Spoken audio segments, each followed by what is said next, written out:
മധുചേട്ടാ, yes, welcome. Thank you. Performance ചെയ്യാൻ ready അല്ലേ? അതെ, പിന്നെ പെർഫോം ചെയ്യാൻ രണ്ടുപേരെ കരിങ്കലിന്റെ മണിക്കാരും വരൂലോ. അതാണ് ഞാൻ അത് പ്രതീക്ഷിച്ചിട്ടാണ് ഞാൻ അത് ചോദിച്ചത്. ഇല്ലില്ല, സ്റ്റെഫി അത് പ്രതീക്ഷിച്ചിട്ടില്ല. കണ്ടോ എടറി, കണ്ടോ? ഞാനൊന്ന് പഠിച്ചു വരട്ടെ ചേട്ടാ. അങ്ങനെയൊക്കെ മനസ്സിലായില്ല, കിട്ടിയപ്പോ മനസ്സിലായില്ലേ? അങ്ങനെ പറയരുത്. എക്സ്പീരിയൻസ് ആവുമ്പോൾ അത് കുഴപ്പമില്ല ചേട്ടാ. ഞാൻ അല്ല, ഞാൻ experience അത് ചെയ്ത് തന്നെ മുന്നോട്ട് പ്രതീക്ഷിച്ചു പോകും. എന്ന് പറയുന്നതേ, ഞാൻ ചില ആൾക്കാർ ഏപ്രിൽ ഫൂളിനൊക്കെ പറ്റിക്കുവേ. എന്റെ പറ്റിക്കല് വളരെ എഫേർട്ട് എടുത്തിട്ട് ഭയങ്കര പാടുപെട്ടിട്ടാ ഞാൻ പറ്റിക്കുന്നത്. ഇത് കഴിഞ്ഞ് പറ്റിക്കപ്പെട്ടിരുമ്പോ എനിക്ക് നേരത്തെ അറിയാമായിരുന്നു എന്ന് പറയുന്ന ഇവരുടെ പറച്ചിലുണ്ട്. എനിക്ക് അത് കേൾക്കുമ്പോഴാണ് അതുപോലെ ആയിപ്പോയി. സ്റ്റെഫി ഇങ്ങനെയാണ് ഇടയ്ക്ക് മേടിക്കുമ്പോൾ ഞാനിത് അല്ലാതെ ഞാൻ പ്രതീക്ഷിച്ചു എന്ന് പറയുന്നത് കേട്ടോ. അല്ല, അതെന്താന്നറിയാം രമേശ് ചേട്ടാ, ഞാൻ കോഴിക്കോടുകാരാ, ഇങ്ങോട്ട് പിന്നെ വലിയ പ്രശ്നമില്ല. നിങ്ങൾ രണ്ടും കോഴിക്കോടുകാരാ. ഗംഭീരമായി. അപ്പൊ പിന്നെ അങ്ങനെ എന്ത് വേണേലും പറയാന്നുള്ളതാണ് തോന്നുന്നത്. അതെ അതെ, കലക്കി. ഞാൻ ഇതിനിപ്പോ തൊട്ടും ഏപ്രിൽ ഫൂളിനെ കുറിച്ച് പറഞ്ഞുകൊണ്ട് പറയണം. ഒരു ഏപ്രിൽ ഫൂളിന് ധർമ്മജൻ അങ്ങനെ ഡേറ്റ്, ഷോയുടെ ഡേറ്റ് തന്നെ അറ്റപ്പറ്റയാണ് ആലോചിക്കുന്നത്. അങ്ങനത്തെ ഒരാളാണ്. കൊടുത്ത ഷോ നമ്മൾ തലേന്ന് ഒന്നുകൂടെ വിളിക്കണം. പക്ഷേ ഏപ്രിൽ ഫൂളൊന്നും ധർമ്മന് ഒരു വിഷയമല്ലാത്തതാണ്. പക്ഷെ ഞാനൊരു ദിവസം ഒരു ധർമ്മജനോട് പറഞ്ഞു, മികച്ച ടെലിവിഷൻ പരിപാടിക്കുള്ള അവാർഡ് നമുക്ക് കിട്ടിയിട്ടുണ്ട് എന്ന് പറഞ്ഞു. തലേന്ന് സന്ധ്യക്ക് പ്രഖ്യാപിക്കുന്ന ആളെന്ന് പറഞ്ഞു. വേൾഡ് വൈഡ് 30 പേരെ കൊണ്ട് ഞാൻ ധർമ്മനെ വിളിപ്പിച്ചു. കോർഡിനേറ്റ് ചെയ്യാണ്. രാത്രി ദുബായിൽ നിന്ന് ഇവന്റെ ഒരു സുഹൃത്ത് വിളിക്കും, കൺഗ്രാറ്റ്സ് നിങ്ങൾക്ക് അവാർഡ് കിട്ടിയല്ലോ എന്ന് പറയും. കണ്ണൂരിൽ നിന്ന് ഒരാൾ വിളിക്കും, നോർത്ത് ഇന്ത്യയിൽ നിന്ന് നമ്മുടെ ഒരു സുഹൃത്ത് വിളിക്കും, അമേരിക്കയിൽ നിന്ന് നമ്മുടെ ഒരു സുഹൃത്ത് വിളിക്കും. ഒരു 10-15 പേരെ കൊണ്ട് മെസ്സേജുകൾ ഞാൻ അയപ്പിച്ചു. കോർഡിനേറ്റ് ചെയ്ത് അത്രയും 10-30 പേരെ കൊണ്ട് കോർഡിനേറ്റ് ചെയ്യിച്ചിട്ട് നമുക്ക് ഒന്നിച്ച് പോവാം. നമുക്കൊരു സാധാരണഗതിയിൽ അങ്ങനെയാണല്ലോ, പോകണമെന്ന് പറഞ്ഞാൽ നമ്മൾ ഒന്നിച്ചാണല്ലോ പോകുന്നത്. ഞാൻ തലേന്ന് രാത്രി ഇത്ര ഓപ്പറേറ്റ് ചെയ്ത് വച്ചിട്ട് പിറ്റേ ദിവസം രാവിലെ ഒരു 7-8 മണിയാകുമ്പോൾ എണീറ്റിട്ട് ധർമ്മജ അവാർഡില്ല, ഏപ്രിൽ ഫൂളിന് പറയാമെന്നാണ് എൻ്റെ പ്ലാൻ. ഞാൻ അത്രേ ഉദ്ദേശിച്ചിട്ടുള്ളൂ. ഒരു 7-8 മണിയാകുമ്പോൾ വിളിക്കുമ്പം ധർമ്മജൻ, ഹലോ നീ എപ്പോൾ എത്തും? എനിക്ക് അപ്പുറത്ത് സൗണ്ട് കേൾക്കാം. നീ എവിടാന്ന് ചോദിച്ചു. ഞാൻ പിന്നെ ഇനി വെയിൽ ഉറക്കാൻ നിൽക്കണ്ടെന്ന് ഓർത്തിട്ട് രാവിലത്തെ ട്രെയിനിന് തിരുവനന്തപുരത്തിന് കയറി എന്ന് പറഞ്ഞ അവാർഡ് മേടിക്കാൻ. എനിക്ക് എടാ നീ പോവണ്ട, പോയ പ്രശ്നമാണ്, ഞാൻ നുണ പറഞ്ഞാന്നൊക്കെ പറഞ്ഞു. എനിക്ക് അങ്ങ് സങ്കടമായിപ്പോയി. ഇവൻ കയറി തിരുവനന്തപുരം അങ്ങ് എത്തി, തിരുവനന്തപുരം എത്താറായി. ഞാൻ പറഞ്ഞു, ധർമ്മജ നമുക്ക് അവാർഡൊന്നുമില്ല, ഏപ്രിൽ ഫുൾ എന്ന് പറഞ്ഞപ്പം ഒരു ചെറിയ സൈലൻസ് കഴിഞ്ഞിട്ട് ഇവനോട് പറഞ്ഞേ, അല്ലേലും എനിക്ക് തിരുവനന്തപുരത്ത് പോകേണ്ട ഒരു ആവശ്യം ഉണ്ടായിരുന്നു. അതുപോലെ തന്നെ ഞങ്ങൾക്ക് പൊതുവായിട്ടുള്ള സുഹൃത്തുണ്ട്, കാഞ്ഞിരമറ്റം പ്രശാന്ത് എന്നാണ്, മ്യൂസിക് ആർട്ടിസ്റ്റാണ്. അവന് പോപ്പിൻസ് എന്ന് പറഞ്ഞിട്ടൊരു ട്രൂപ്പും കൂടിയുണ്ട്. അപ്പോൾ അവൻ്റെ ട്രൂപ്പിൽ അപ്പു എന്ന് പറഞ്ഞ ഒരു ആർട്ടിസ്റ്റും കൂടിയുണ്ട്. ഈ അപ്പു പ്രോഗ്രാം കഴിഞ്ഞ് എവിടെയോ ദൂരത്ത് പ്രോഗ്രാം കഴിഞ്ഞ് വരുന്ന വഴിയാണ്. അപ്പോൾ ഈ അപ്പു കിടന്നത് നല്ല ഉറക്കമാണ്. അപ്പോൾ അപ്പുവിൻ്റെ ഫോണിലേക്ക് ഒരു പെണ്ണിൻ്റെ കോള് നോക്കുമ്പോൾ ഒരു ലേഡി ആർട്ടിസ്റ്റാണ്, മിമിക്രി തന്നെ ഉള്ളതാണ്. അപ്പോൾ ഈ കോള് ഇവൻ പ്രശാന്ത് എടുത്തിട്ട് എന്താ മോളെ നീ ചോദിച്ചപ്പോൾ പറഞ്ഞു, ചേട്ടാ പരിപാടിയൊന്നുമില്ല. അപ്പോൾ അപ്പുവിൻ്റെ കോളിലാട്ടോ എടുത്തേക്കണത്, അപ്പുവിൻ്റെ കോളാണ് എടുത്തേക്കണത്. അപ്പുവിന് വന്ന് കോൾ എടുത്തിട്ട് പറഞ്ഞു, എന്താ മോളെ എന്ന് ചോദിച്ചപ്പോൾ പറഞ്ഞു, ചേട്ടാ പരിപാടിയൊന്നുമില്ലേ, നാളെ ഉണ്ടല്ലോ പരിപാടി, നാളെ പരിപാടി ഉണ്ട്, മോളിങ്ങോട്ട് പോര്. എവിടെ വന്നെ ചേട്ടാ? എൻ്റെ വീട്ടിലേക്ക് വന്നാൽ മതി എന്ന് പറഞ്ഞു. ഈ അപ്പുവിൻ്റെ വീട്ടിലേക്ക് വന്നാൽ മതി എന്ന് പ്രശാന്ത് പറഞ്ഞു. ഫോൺ വെച്ചു.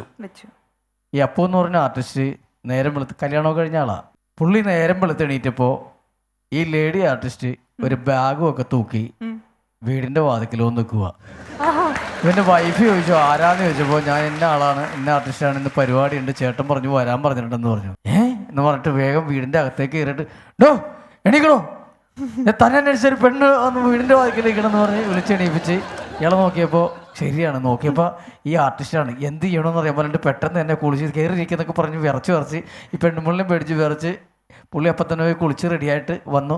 ഇനി പുള്ളി മറന്നുപോയി. പുള്ളി ആലോചിച്ചപ്പോൾ പുള്ളി വിളിച്ചിട്ടില്ലല്ലോ, പരിപാടിക്ക് വിളിച്ചിട്ടില്ല, ഈ പെണ്ണിനെ വിളിച്ചിട്ടില്ല. ഇനി വിളിച്ചിട്ടുണ്ടോ? വിളിച്ചിട്ടില്ല. ഇനി 2 അടിച്ചപ്പോൾ മറന്നുപോയതാണോ എന്താണെന്ന് അറിയാമല്ലോ, എന്തെങ്കിലും ആയിക്കോട്ടെ എന്ന് പറഞ്ഞ് റെഡിയായിട്ട് ഈ പെണ്ണായിട്ട് പുറത്തേക്ക് ഇറങ്ങാൻ നിൽക്കുമ്പോൾ ഒരു മഴയും പെയ്തു. വേഗം തന്നെ വൈഫ് ഒരു കുടയെടുത്ത് കൊടുത്തു. ഈ കൊടയും ചൂടി ഇവർ രണ്ടുപേരും കൂടി പോണത് ഈ വൈഫ് ഇങ്ങനെ നോക്കി നിന്നിട്ട് കഴിഞ്ഞിട്ട് വാടോ, പരിപാടി കഴിഞ്ഞിട്ട് വാടോ എന്നുള്ള ലൈനില് ഇങ്ങനെ നിൽക്കുക. ഇത് കഴിഞ്ഞ് വൈറ്റിലെ ചെല്ലുമ്പോഴാണ് അറിയണത്. വൈറ്റിലെ ചെന്നിട്ട് ഇവർ വണ്ടിയിൽ കയറാൻ ചെല്ലുമ്പോൾ ഈ അപ്പു ഈ പെൺകുട്ടിയായിട്ട് വന്ന് വണ്ടിയിൽ കയറാൻ പോകുന്നു. അപ്പോൾ ട്രൂപ്പിന്റെ ഓണറായിട്ടുള്ള പ്രശാന്ത് പറഞ്ഞു, ഇതെന്താണിത്, നമ്മുടെ പരിപാടിക്ക് വിളിച്ചിട്ടില്ലല്ലോ. അങ്ങനെ പറയണല്ലോ, നീ മറന്നുപോയതായിരിക്കും, വിളിച്ചിട്ടുണ്ടാവുന്നു. അപ്പോഴാണ് പ്രശാന്ത് ഓർക്കണത് ഇന്നലെ അപ്പുവിന് വന്ന ഫോൺ അറ്റൻഡ് ചെയ്തത് ഞാനാണല്ലോ. പിന്നെ അന്ന് ആ പരിപാടിക്ക് അങ്ങനെ കൊണ്ടുപോയി. രമേശ് ചേട്ടാ, ഈ മധുചേട്ടൻ നല്ലൊരു ഗായകനാണ്. ഗായകൻ കലാപരിപാടികൾ സ്റ്റെഫി കണ്ടിട്ടുണ്ട്. സത്യമാണോ കേൾക്കുന്നത്? അല്ലെ ഒരു കോഴിക്കോടുകാരല്ലേ, കേട്ടിട്ടുണ്ടാവും. അല്ല ഞാൻ സത്യം പറയണത്, നന്നായിട്ട് പാടും, വളരെ നന്നായിട്ട് പാടുന്ന ഒരു വ്യക്തിയാണ് പുള്ളി. നമുക്ക് സ്റ്റാൻഡപ്പിലേക്ക് കിടക്കുന്നതിന് മുമ്പ് ഒരു 4 വരി കേട്ടിട്ട് തുടങ്ങിയാലോ? ഒരു കീർത്തനം പാടാം. കീർത്തനം ആയിക്കോട്ടെ, ഓക്കെ. അതാ ഞാൻ അവിടെ പോയിരിക്കാം, ചേട്ടൻ പാടിക്കോളൂ. അപ്പൊ പെർഫോമൻസിനും all the best. Thank you. Okay. അജ്ഞാത്വാതേ മഹത്വം യദിക നിഗദിതം വിശ്വനാഥ ക്ഷമേധ സ്തോത്രം ചൈതസഹസ്തോത്തരമധികതരം ത്വത്പ്രസാദായ ഭൂയാ ദ്വേദ നാരായണീയം ശ്രുതി ശുജ ജനുഷാ സ്തുത്യദാ വർണ്ണനേന സ്ഥിതം ലീലാവതാരൈ രിതമിഹ കുരുതാ ആയുരാരോഗ്യ സൗഖ്യം ആയുരാരോഗ്യ സൗഖ്യം.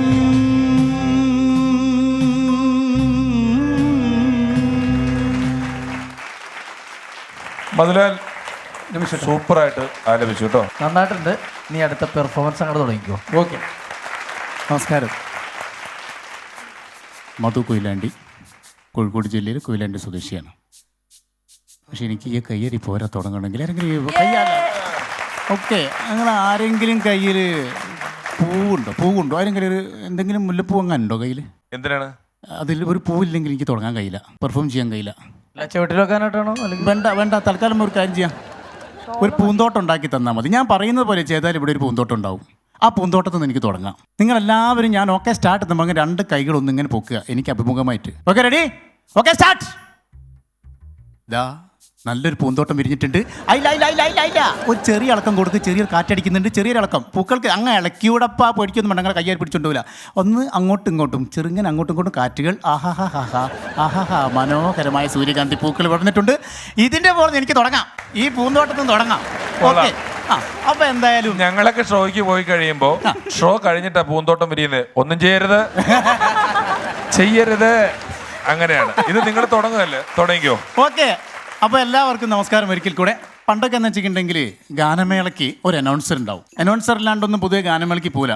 അപ്പോൾ എൻ്റെ ഒരു സുഹൃത്ത് കുറേ കഷ്ടപ്പെട്ട് ഏതോ ഒരു അമ്പല കമ്മിറ്റി പോയിട്ട് പ്ലീസ് ഈ വർഷത്തെ ഒരു ഗാനമേള എനിക്ക് തരണം, പ്ലീസ് പ്ലീസ് പ്ലീസ് എല്ലാം കൂടി പറഞ്ഞാൽ കമ്മിറ്റിക്കാരെ എഴുതി കൊടുത്ത് ഈ ചെയ്തോട് എന്തെങ്കിലും ആയിക്കോട്ടെ. അപ്പോൾ ഇവനെന്താ എന്നെ വിളിച്ച്, മധുട്ടാ ഇപ്രാവശ്യത്തെ ഗാനമേള ഞാനെടുത്തത്, നിങ്ങൾ വന്നിട്ട് എന്ത് ചെയ്യണോ, അനൗൺസ് ചെയ്ത് തരണം. ഞാൻ പറഞ്ഞു ആയിക്കോട്ടെ, കുറച്ച് പാസ്സൊക്കെ ഇട്ട് ഓക്കെ ഞാൻ വരാം. ഞാൻ എന്ത് ചെയ്തിരിക്കുന്നു വെച്ചാൽ 2500 റുപ്യേൻ്റെ ഒരു സർവാണി വാങ്ങി, 600 റുപ്യേൻ്റെ ഒരു പാൻ കേക്കും. ഇല്ല ഇന്നെ കാണൂലോ, 2000-ൻ്റെ ആലോചനയൊക്കെ ഉണ്ട്, എല്ലാവരും ചെയ്യുമ്പോൾ കാണൂല. സർവാണിയെങ്കിലും കണ്ടോട്ടെ എന്ന് വെച്ചാൽ ഞാൻ എന്താക്കി, ഇതെല്ലാം വാങ്ങി, പാൻ കേക്കെല്ലാം വാങ്ങി, എല്ലാം സെറ്റാക്കി. പെട്ടെന്ന് കണ്ടിക്ക് ഇവൻ ഓടി വന്നിട്ട് എന്നോട് പറയുന്നത്, അതായത് ഏട്ടാ ഒരു ചെറിയൊരു വ്യത്യാസമുണ്ട്, ഞാൻ ആദ്യം കയറും, എന്നിട്ട് ഞാൻ നിങ്ങളെ അനൗൺസ് ചെയ്ത് നിങ്ങളെ വിളിച്ച് ഷെയിമിലേക്ക് വിളിക്കും, എന്നിട്ട് നമുക്ക് അങ്ങോട്ട് അടിച്ച് പൊളിക്കാം. ഞാൻ പറഞ്ഞു ഓക്കെ ആയിക്കോട്ടെ. അപ്പോൾ ടൈറ്റിൽ മ്യൂസിക് വന്നു, സ്മോക്കർ അടിച്ച് കയറ്റി, ലൈറ്റ് വന്ന് ഇവൻ്റെ റിലേ പോയി, സ്റ്റേജിൽ കയറി എൻ്റെ പേര് മറന്നു ഇവനോട്. പ്രിയ സുഹൃത്തുക്കളെ, ഇന്ന് ഈ പ്രോഗ്രാം അനൗൺസ് ചെയ്യാൻ പറ്റുന്ന പ്രിയ താരത്തെ ഞാൻ നിങ്ങൾക്ക് വേണ്ടി പരിചയപ്പെടുത്തുകയാണ്. പേര് കിട്ടുന്നില്ല. നിരവധി വേദികളിലൂടെ തൻ്റെ ശബ്ദമാധുര്യം കൊണ്ട് മുന്നിലിരിക്കുന്ന പ്രേക്ഷക ലക്ഷങ്ങളെ കിട്ടുകിട്ടെ അരം കൊള്ളിച്ചിട്ടുള്ള പ്രിയ താരം, പേര് കിട്ടുന്നില്ല. ഇന്ത്യക്കകത്തും പുറത്തും നിരവധി വേദികളിൽ, കോഴിക്കോട് വിട്ട് ഞാൻ അന്നേരടെയും പോയിക്കില്ല, അങ്ങനെ തിന്നെ പറ്റിയാണ്. ഇന്ത്യക്കകത്തും പുറത്തും നിരവധി വേദികളിൽ തൻ്റെ ശബ്ദമാധുര്യം കൊണ്ട് വാരി വിതറിയ. എന്ത് വാരി വിതറിക്ക് ആര്? എനിക്ക് തോന്നി ഇത് റിലേ പോയി, പെട്ടെന്ന് തവല വായിക്കുന്നില്ല, ആര് വിളിച്ചേർന്ന് മധു കൊയിലാണ്ടി. അതെ, ഇന്നത്തെ പ്രോഗ്രാം അനൗൺസ് ചെയ്യാൻ വേണ്ടി നിങ്ങളുടെ മുമ്പിലേക്ക് കടന്നു വരികയാണ് കൊതു മൈലാണ്ടി. ഞാൻ പതുക്കെ സ്റ്റേജിൻ്റെ മുകളിൽ കയറി വരുമ്പോൾ എവിടെ പോയാലും ഉണ്ടാവും വെളുക്കത്തിരി പോലെ കൂക്കി വിളിക്കാനായിട്ട് 2-3 ചെറിയ ചെള് സ്റ്റേജിൻ്റെ സൈഡിൽ. ഒരു ചെക്ക എന്നെ നോക്കിയിട്ട് കൊതുകേട്ടാ, പക്ഷെ നമ്മൾ വിട്ടുകൊടുത്തില്ല, പിടിച്ചു നിൽക്കണമല്ലോ. ഞാൻ പറഞ്ഞു പ്രിയകലാ സഹോദരി, ഇന്ന് ഈ വേദിയിൽ ഈ ഒരു ഗാനമേള അവതരിപ്പിക്കാൻ ഞങ്ങൾക്ക് അവസരമൊരുക്കി തന്ന ഉത്സവാഘോഷ കമ്മിറ്റിയിലെ മുഴുവൻ നല്ലവരായ ഭാരവാഹി സുഹൃത്തുക്കൾക്കും അവരുടെ കുടുംബാംഗങ്ങൾക്കും എന്നൊക്കെ പറഞ്ഞ ആട്ടക്കാലയ്ക്ക് ആദ്യ ഗാനവുമായി നിങ്ങളുടെ മുമ്പിലേക്ക് ഞങ്ങളുടെ പ്രിയ ഗായകൻ രതീഷ് എത്തുകയാണ്. ഞാനിത് പറഞ്ഞ് തീരുമ്പോഴേക്ക് എന്തോ ഒരു പ്രശ്നം ഉണ്ടായിട്ട് ഒരു ചങ്ങായിനുണ്ട് നടുക്കൂടെ, ഓഡിയൻസിന് നടുക്കൂടെ ഇങ്ങനെ ഓടിച്ച് വിട്ടുക. വയ്യ തന്നെ ഒരു 10-15 ആൾക്കാർ പടങ്ങ പെണ്ണുങ്ങളെല്ലാം പാടിയായിട്ട് എണീറ്റ് വെച്ചിട്ട് ഇവിടെ പരിപാടി ഒക്കെ ആയിട്ട് തിരിഞ്ഞിക്കുക. ഇവിടെ സ്റ്റേമിലേക്കല്ലേ നോക്കണ്ട, അങ്ങോട്ട് രതീഷേട്ടൻ വന്ന് നോക്കുമ്പോൾ എല്ലാവരും തിരിഞ്ഞ് അങ്ങോട്ട് നിൽക്കുന്നത് എന്തെങ്കിലും ആട്ടെ. ആ ടീം അങ്ങ് പോയി, കച്ചറ ടീം അങ്ങ് ഒഴുകിപ്പോയി, മാറിപ്പോയി. അപ്പോഴേക്കും രതീഷേട്ടൻ വന്ന് നോക്കാം. ഓക്കെ, അപ്പോൾ ഫസ്റ്റ് പാട്ട് ശബരിമലയിൽ തങ്ക സൂര്യോദയം നിൻ പാട്ടിങ്ങനെ ഉഷാറായിട്ട് പോവാം. സംക്രമ പുലരിയിൽ അഭിഷേകം നനനനനനന സന്നിധാനത്തിൽ വന്നെത്തിടുമെൻ ഹൃദയവും ഉടുക്ക് എന്ന് പറയുമ്പോഴേക്ക് ഈ ടീമുണ്ട് തിരിഞ്ഞ് ഇങ്ങോട്ട് തന്നെ പറയുന്നു. ഓൻ ആടെയൊന്നും പോയിട്ട് കിട്ടിയില്ല, തിരിച്ചിങ്ങോട്ട് അതാ എണീറ്റിക്കുന്ന പെണ്ണുങ്ങളൊക്കെ അടിപിടിന്ന് വെച്ചാൽ പൊരിഞ്ഞടിപിടി. ഉടൻ തന്നെ മുപ്പര് ഈരേഴുലകിലും അടിപിടിയായ അയ്യപ്പ നീ ഈ കാരുണ്യാമൃത തീർത്ഥം ഇത് കേട്ടേ ബൈക്ക് ഇവരെന്താക്കിന്ന് വെച്ചാൽ ഓടുന്ന ടീം എന്താക്കി ആഹാ അടിപിടിയോ. നേരെ സ്റ്റേജിലേക്ക് പാഞ്ഞ് വന്ന് ഇടത് ഭാഗത്ത് കാണുന്ന ബോക്സ് കമ്പ്ലീറ്റ് മറിച്ചാടിട്ട് ബൈക്കൻ രാജേഷ് ചേട്ടനെ നെഞ്ഞത്തടി കുടിഞ്ഞ് എത്ര 2,000 റുപ്യേൻ്റെ സൗണ്ടിൻ്റെ ഒരൊറ്റ ബോക്സിന് 2,000 റുപ്യ അങ്ങനെ എല്ലാം മറിച്ചാടിട്ട് ഉടനെ സ്റ്റേജിൻ്റെ പറ്റുന്നുണ്ട് എന്തെങ്കിലും ചെയ്യണം, ഇത് പ്രശ്നമാണ്, എന്തെങ്കിലും ചെയ്യും. ഞാൻ പറഞ്ഞു എന്നാൽ പിന്നെ ഒരു കാര്യം ചെയ്യാം, അടുത്ത മലയാളം പാട്ട് മഞ്ഞക്കിളിൻ്റെ മൂളിപ്പാടില്ല. അയ്യോ രതീഷ ഞാൻ എനിക്ക് കയറൂല എന്ന് വേണ്ട. തമിഴ്നാട്ടിൽ നിന്ന് മറ്റേ കോയമ്പത്തൂരിൽ നിന്ന് ഒരു തമിഴ് പാടാൻ എടുത്ത് വന്നിക്ക് ഓൻ പിടിച്ച് കയറ്റി. ഓൻ പറഞ്ഞ് അപ്പോഴേക്കും നോക്കാം കമലഹാസൻ്റെ മരൊക്കെ എനക്കൊന്നും അറിയില്ല, ഞാനിങ്ങനെ പാടും മലയാളം. അപ്പം പറഞ്ഞ് രക്ഷയില്ല പാഞ്ഞ് കയറിക്കാന്ന് പറഞ്ഞു. സ്റ്റേജിൻ്റെ മുകളിൽ കയറി, സ്റ്റേജിൻ്റെ മുകളിൽ കേട്ട് മാഞ്ചാക്കിളിയുടെ മൂളി പാട്ടുണ്ടേ. ഇടത് ഭാഗത്തെ ബോക്സും തന്നെ മറിഞ്ഞു പോകുക, ജനങ്ങൾ ചവിട്ടി മറിച്ചതാണ്, അല്ലാണ്ട് തന്നെ വീണതല്ല. ആ ഗാനമേള പൊളിഞ്ഞു, പിന്നെ രക്ഷയില്ല. വേറെ ഒരു വേദിയിൽ ഇപ്പോൾ ഗാനമേളൻ്റെ ഗ്യാപ്പിൽ മിമിക്രി കളിക്കുക എന്നൊരു പരിപാടിയുണ്ട്. ഗാനമേള ഗ്യാപ്പിലാണ് നമ്മൾ മിമിക്സ് കളിക്കുക. അപ്പോൾ ഞങ്ങളുടെ നാട്ടിലൊരു പ്രശസ്തനായ ഒരു മിമിക്രി കലാകാരൻ ബൈജു പേരാമ്പ്ര. അപ്പോൾ ഞാനിങ്ങനെ പരിചയപ്പെടുത്തുകയാണ്. അപ്പോൾ ഇത് എവിടെ പോയാലും ഉണ്ടാകുമല്ലോ സൈഡിൽ ഒരലമ്പുണ്ടാക്കാനായിട്ട്. പ്രിയ സുഹൃത്തുക്കളെ, ശബ്ദത്തിൽ തൻ്റെ കണ്ടനാളങ്ങളിലൂടെ നാസികാരന്ധ്രങ്ങളിലൂടെ മനോഹരമായ മിമിക്രി നിങ്ങൾക്ക് വേണ്ടി അവതരിപ്പിക്കുന്ന ഞങ്ങളുടെ പ്രിയതാരം ഷൈജു പേരാമ്പ്ര. അപ്പോൾ ചെറിയൻ ഓനോടിങ്ങ് പോരാൻ പറയാം. നമുക്ക് പൊതുവെ ഹിന്ദി പാട്ടുകാർ പൊതുവെ ഇപ്പോഴുള്ളൊരു പ്രവണത പറയുകയാണ് രമേശ് ചേട്ടാ, പുതിയ തലമുറയിലെ കുട്ടികൾ ആവശ്യമില്ലാണ്ട് അനുനാസികൊക്കെ കൂട്ടിയിട്ട് മുസാഫിർ നല്ല തൊണ്ടയോനുണ്ടാവും, മുസാഫിർ എന്ന് പാടാനുള്ള തൊണ്ട ഉണ്ടാവും. ഇതെങ്ങനെയാണ് വന്നതെന്ന് വെച്ചാൽ നമ്മുടെ നാട്ടിൽ ഹിന്ദി ഗായകൻ മൂപ്പർക്ക് മുസാഫിർ എന്ന് പറഞ്ഞാൽ അതാണ് മൂപ്പര് എന്താ എൻട്രി സോങ്, അതാണ് ഹിന്ദിയിൽ അടിപൊളി പാട്ടാം. മുസാഫിറെ പാടും. അപ്പോൾ അനൗൺസ് ചെയ്ത് മുസാഫിർ എന്ന സൂപ്പർ ഗാനമായി നമ്മുടെ പ്രിയ ഗാനം ചെയ്തിരിക്കുന്നത് ഹിന്ദി. ഓക്കെ, സ്റ്റേജ് കെട്ടിയത് കൊയ്ത്ത് കഴിഞ്ഞ പാടത്താ.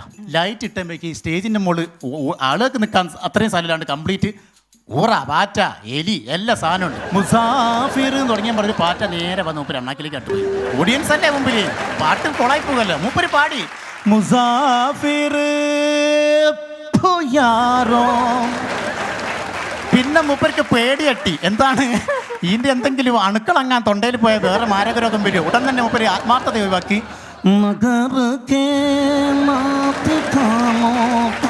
മുझे इश्क करता था बस चलता था.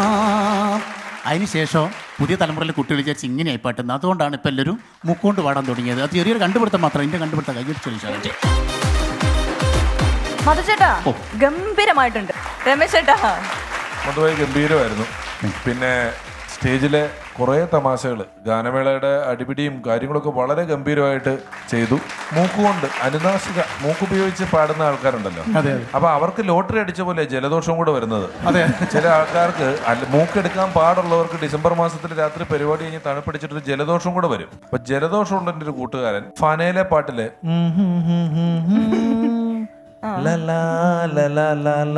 ഇത് അവന് ജലദോഷം കിട്ടിയപ്പോ ടോൺ കുറച്ചുകൂടെ കിട്ടാൻ തുടങ്ങി ബസ്സിൽ നിന്നൊക്കെ. ഏണാ എന്നാ ഫനയിലെ പാട്ടപ്പോഴാ എൻ്റെ പാട്ട് മൂന്നാമതാ പാടിക്കൊണ്ടേ. ആ ശരി എന്ന് നേരെ സ്റ്റേജിൽ പോയിട്ട് എന്ന് പറഞ്ഞപ്പോൾ മൂക്കിന്നൊരു കുമള ഇങ്ങനെ പവൻ ചെറിയ കൈ കൊണ്ട് ഇങ്ങനെ എന്നിട്ട് തുടച്ചിട്ട് ബാക്കി അങ്ങോട്ട് പാടി. ഒരു കുമള, ചെറിയ ഒരു കുഞ്ഞി കുമള വന്ന് പൊട്ടിപ്പോയി മൂക്കിന്ന്. എടാ നമ്മളെ ഈ 99 നല്ലത് കൊടുത്തിട്ട് ഒരെണ്ണം ചീത്ത കൊടുത്താൽ പിന്നെ മൊത്തം ചീത്തയാണെന്ന് പറയുള്ളൂ. നിനക്ക് ഈ സദസ്സിൽ എങ്ങനെ ഇങ്ങനെ ഇത്രയും ചളി കോമഡി പറയാൻ പറ്റുന്നു?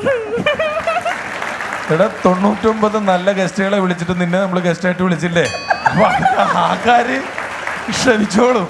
അല്ലാതെ ഇതൊക്കെ നമ്മള് വണ്ടിക്കകത്തൊക്കെ ഇരുന്ന് പറയുമ്പോ ചിരിക്കുന്ന ഇപ്പൊ പെട്ടെന്ന് 99 നല്ല തമാശ പറഞ്ഞിട്ട് മധു പറഞ്ഞ തമാശകൾ നമുക്ക് ഭയങ്കരമായിട്ട് റിലേറ്റ് ചെയ്യാൻ പറ്റും. നമ്മളെല്ലാവരും സ്റ്റേജിൽ നിന്ന് വന്നവരായതുകൊണ്ട് ഈ അപകടങ്ങൾ ഇഷ്ടംപോലെ പറ്റാറുണ്ട്. അതൊക്കെ നമുക്ക് റിലേറ്റ് ചെയ്യാൻ പറ്റി. അതുകൊണ്ട് തന്നെ വളരെ ഗംഭീര പ്രകടനമായിരുന്നു, ഭയങ്കര ചടുലമായിരുന്നു, നല്ല രസമായിരുന്നു. അതുകൂടാതെ ആദ്യം പാടിയ ആ കീർത്തനവും വളരെ ഭംഗിയായിരുന്നു. ഓക്കെ, താങ്ക് യു ധർമ്മൻ ചേട്ടാ.